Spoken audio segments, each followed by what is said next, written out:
Did you ever try and do the right thing in a video game, only to get kicked in the moral teeth for it? This is what we're talking about today.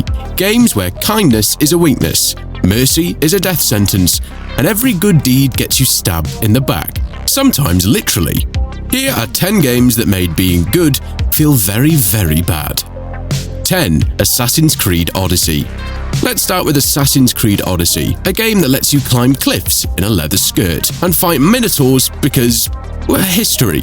Odyssey gives you Spartan kick energy and a rich historical sandbox where philosophy and plague coexist, mostly to your disadvantage.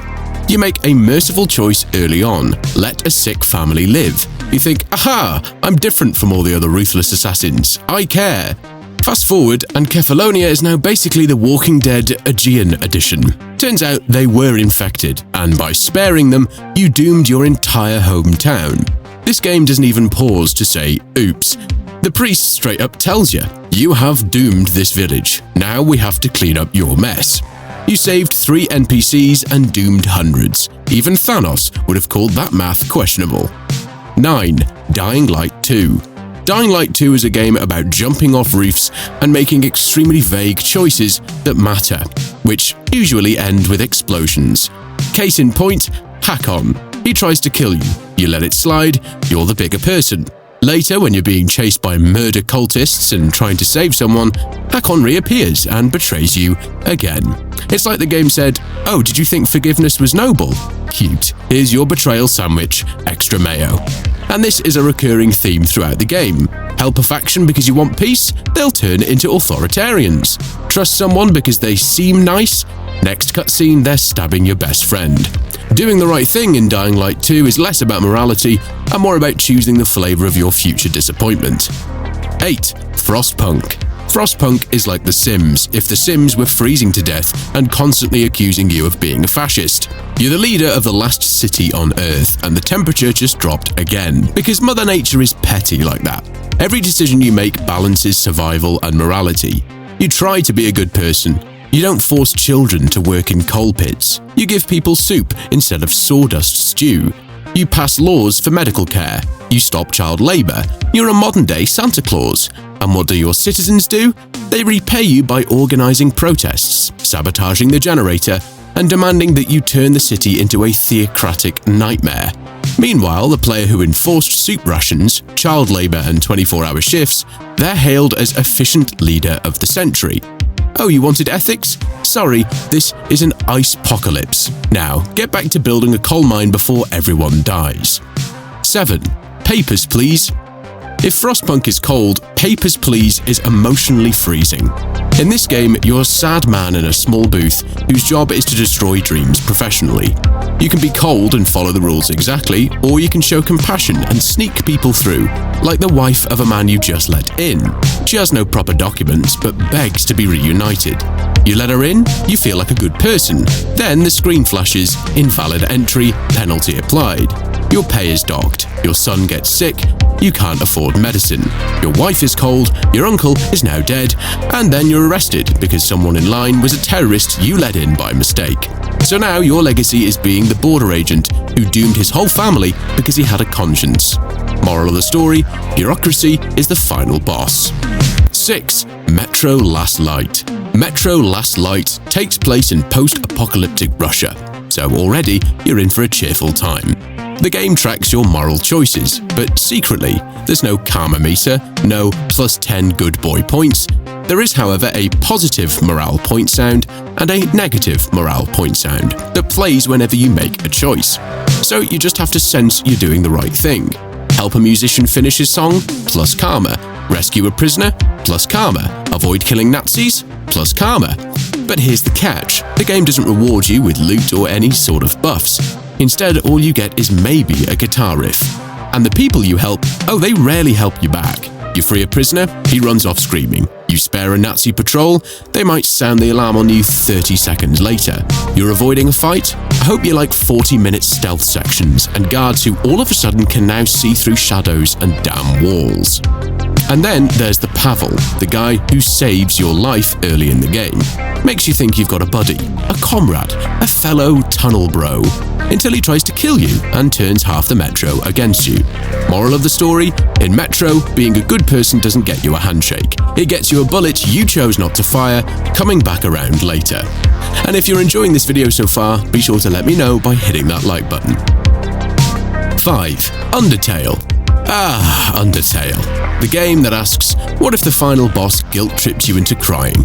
You could go full genocide route and kill everyone. But no, you're a decent human. You go the pacifist route, which means you must spare every enemy. Talk to them, compliment them, laugh at their jokes, even if they're literally trying to murder you with bones and musical attacks. It's like trying to hug your way through a knife fight. And Sans, that smiling skeleton? If you go genocide route, he becomes your worst nightmare. But pacifist, he's your bud, your bestie. But only after you've suffered through hours of near-death therapy. Kindness wins, eventually, after 30 hours of emotional trauma. Because being kind in this game makes it longer, harder, and more emotionally intense. But it's also the most rewarding if you survive the moral gauntlet. 4. Pathologic 2. Pathologic 2 is like if Kafka designed a survival horror sim while actively having a panic attack. You play as a plague doctor trying to save a dying town. You try to be a good person, help the sick, give food to starving children, give your last bandage to a bleeding stranger. And what do you get? Hunger, exhaustion, hallucinations. Then your reputation drops because you couldn't help everyone, even though you literally gave someone your last kidney. NPCs you trust lie to you, characters you help die anyway. You're stuck watching avant-garde puppet shows lecturing you on moral relativism while you eat raw toast from a garbage can.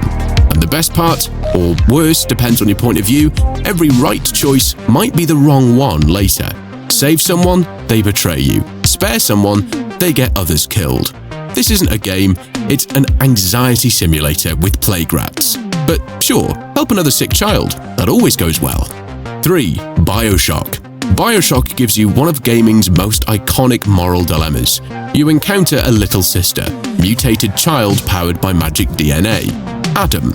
You can either harvest her for max power or rescue her and get less. You think, well, I'm not a monster. You save them, and the game says, cool, here's a teddy bear full of bonus loot anyway. Wait, what? So you're not punished for doing the right thing? Yes and no.